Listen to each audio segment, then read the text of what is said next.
Երևանի պետական համալսարանի իրավաբանության ֆակուլտետի շուրջ 20 ուսանող իրենց դասախոս Գրիգոր Բեկմեզյանի գլխավորությամբ դատական հայց են ներկայացրել Յուքոմ ընկերության դեմ։ Բանն այն է, որ UEFA-ի Չեմպիոնների լիգայի խաղերը հեռարձակող ռուսական հեռուստաալիքներն արգելափակվել էին, ինչի հետևանքով հեռուստադիտողները ստիպված են եղել դրանց հետևել միայն Armenia TV-ի եթերով։ Բացի այդ, այն խաղերը, որոնք Armenia TV-ն չէր հեռարձակում, ևս արգելափակված են եղել։ Իրավաբան Գրիգոր Բեկմեզյանն ասում է, որ այդպիսով խախտվել են սպառողների իրավունքները։ Մեր կարծիքով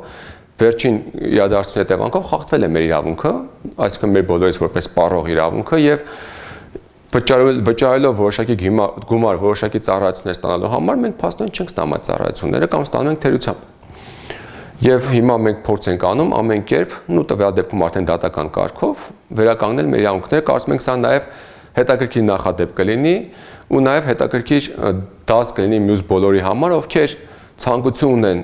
կամ զգում են, որ իրենց իրավունքները խախտվել է, բայց չեն փորձում կատարել հստակ քայլերի։ Գրիգոր Բեկմեզյանի խոսքով դիմել են Յուքոմին, սակայն նրանք իրենց հայտարարությունները հաստատող փաստեր ու ապացույցներ չեն ներկայացրել։ Հնչող թերահավատություններին, թե ինչպես են հաջողության հասնելու հայաստանյան արդարադատության պայմաններում, Գրիգոր Բեկմեզյանը պատասխանում է, եթե ներկայացնեն լավ փաստարկներ, այդ բոլոր գործոններն ընդգրկելու են։ Եթե մենք ամեն հարց սկսելուց, ամեն գործընթաց սկսելուց նայենք, թե ինչ որ մի ընկերության հետևում ով է կանգնած, ստացվում է, որ այստեղ ապրելը, այստեղ սովորելը, այստեղ աշխատելը լրիվ անիմաստ է դառնում։ Իսկ դա ես վստահ եմ, որ ճիշտ ճանապարհը չէ։ Հա, կան մարդիկ, կա արդարադատություն, բայց մենք վստահ ենք, որ եթե մենք ներկայացնենք լավ փաստարկներ, հզոր փաստարկներ, ապա եւ արդարադատությունը եւ այդ մարդիկ ընդգրկելու են։ Գրիգոր Բեկմեզյանն ասում է, որ այս ամենի գլխավոր նպատակներից մեկն ուսանողներին տեսական գիտելիքները գործնականում կիրառելու հնարավորություն տալն է։ Հայցադիմումի հիմնական մասը կազմել է իրավաբանության ֆակուլտետի մագիստրատուրայի ուսանող Արթուր Բուդուրյանը։ Նա ասում է, որ որպես իրավաբան փորձ է ձեռք բերում այս գործընթացին մասնակցելով ու ակնկալում է, որ այն իրենց համար դրական ելք կունենա։ Միևնույն ժամանակ գիտակցում է, որ հեռահաղորդակցման ոլորտի խոշորագույն ընկերություններից մեկի հետ գործ ունեն։ Ըստ էության պետք է դա մի այլ գործոն է, որը մեզ դրդում է ավելի հիմնավոր, ավելի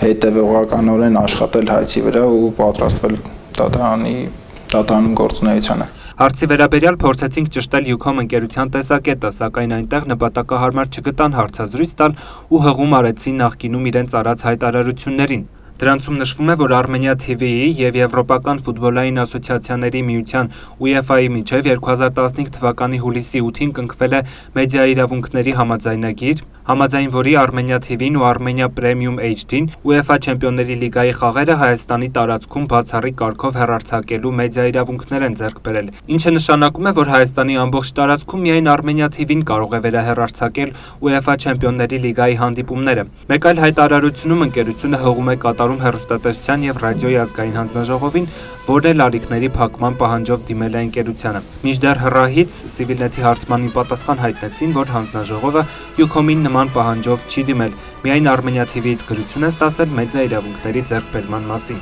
Երևանի մամուլի ակումբի նախագահ Բորիս Նավասարդյանի կարծիքով, եթե ընկերության հայտարարություններին իրավական տեսանկյունից մոտենալ, ինչ որ տեղ դրանք կարելի է հասկանալ, սակայն մյուս կողմից հաշվի չեն առնվել սպառողների իրավունքները, քանի որ պայմանագրում չի նշվել, որ այս կամ այն խաղի ժամանակ հեռարձակումն անջատվելու է։ Այդ հեղինակային իրավունքի պահպանման երկու հիմնական սուբյեկտ կարող են լինել։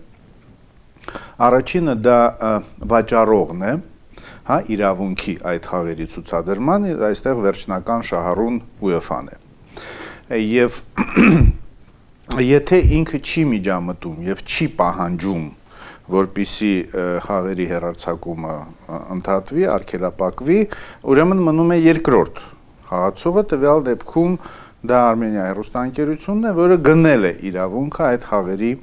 ցուցադրման։ Սակայն գնելով այդ իրավունքը Armenian չի կարողանում բոլոր խաղերը ցուցադրել, բավարարելով դրանով եւ իր եւ նաեւ Յուքոմի եւ այլ կապելային ծառայություններ մատուցողների սպառողների պահանջարկը։ Յուքոմը արգելափակել է ռուսական ալիքները նույնիսկ այն դեպքում, երբ Armenia TV-ն չի ցուցադրել այն խաղերը, որոնք ցուցադրվում էին ռուսական ալիքներով։ Նավասարդյանի կարծիքով այդ ժամանակահատվածում սպառողների իրավունքները ոտնահարելու համար ընկերությունը պետք է հետ վերադարձնի նրանց վճարած գումարները։